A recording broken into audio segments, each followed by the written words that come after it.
Tech and our friends, and he's got a few items he's going to show off today. What we got today, Joe? This is our new SmackDown Pro Arrow Rest. We introduced this last year actually, but we've made a couple small upgrades to it this year, including a nice custom overmolded containment ring. All right.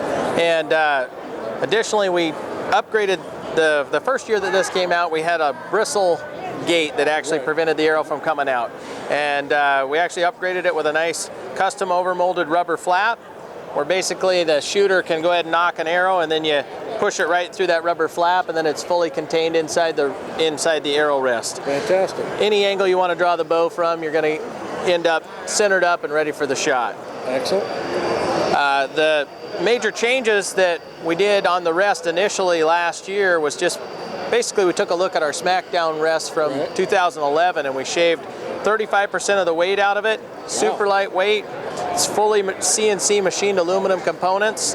It's got dual bearings, multiple spring tension settings, and an optimal launcher angle for a limb-driven rest so that it supports the arrow rest as long as possible while allowing some flexibility and spring tension in the launcher to help offset any sort of spine issues that you can run into when you're trying to get an optimal tune out of your bow. So this particular model would do well with some of the faster bows that are out there. Yeah, the primary motivation for more of the market going to a limb-driven style of rest or an up-cable-driven style of rest is it just supports the arrow for much longer during the shot. 2 to 3 times more support during the shot, helps offset any cam travel, knock travel in the bow.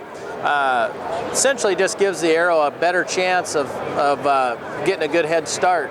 And then another benefit, this thing gets yanked out of the way at the last second, so it drops extremely fast, and it's held in the down position by the limb or the up cable, so the launcher can't bounce. Very cool. I know we sold just a boatload last year of the Extreme. We had them in our packages and everything else, and one of the issues is that they're loading the arrow this way. But with the Pro Series, they can come in on the side without any issue at all, load the bow up, and be on the limb. That's the difference, guys, when you start buying something that's a budget-minded, which is fine. Everybody has a budget. But sometimes it's just a few dollars more to get you what you're really looking for. Very cool. What else we got today? Anything neat? Yeah, I've got a broadhead I'll show you too, but one last thing I'll mention.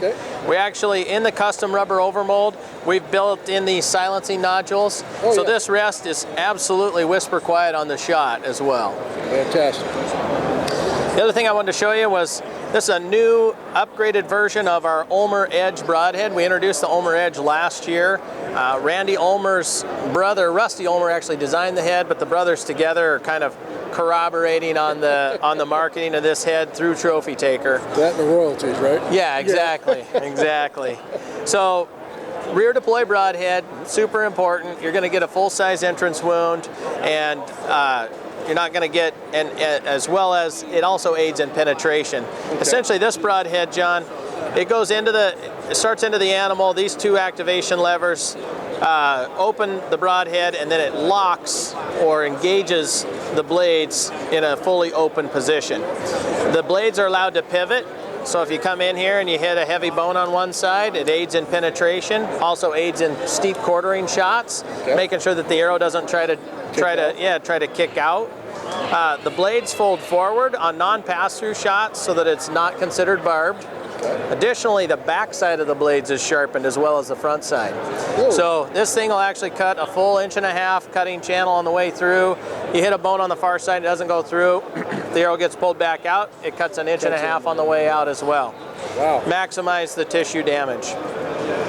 Holy My favorite feature about this particular broadhead is that it has a practice mode. Most mechanical broadheads require you to use either a dummy broadhead to practice with, or you can't practice with it at all. You can literally practice with your mechanical broadhead. There's a set screw hole right through the center of the ferrule. It corresponds to a hole inside each of the 2 blades. So the broadhead comes with these set screws. Run the set screw right through the center of the ferrule. Go ahead and go out to any broadhead target. Shoot, shoot, shoot. When you're ready to hunt with it, pull the set screw back out, roll the containment rubber band back on, and it's ready to go. Fantastic. It's crossbow friendly. Okay. We've tested this thing at speeds right near 400 feet a second. Okay. It does not pre-deploy. It's quiver friendly. You can jam this thing in your quiver pretty darn hard, and it, it'll go into a quiver very well. And it is incredibly accurate. I mean, as you can see, there's almost no flight profile to this thing. The blades are enclosed inside the ferrule, which again, during practice mode, helps keep the blades sharp, so you're not dulling up the blades while you're practicing. But the most important feature in terms of accuracy is just there's almost nothing exposed here. Wow. So this thing is true field tip accuracy out of a broadhead. And that's always been a big concern with the customers, is that do I have to have something special to practice with? Blades, like you said, other practice heads and things of that nature. By having this system, it'll allow you to take your own broadhead, get accustomed to it, and have no fear. You know it's going to work because it's that particular broadhead. Very cool. A lot of new stuff. Very nice. Thank you, John. Appreciate your time. All righty.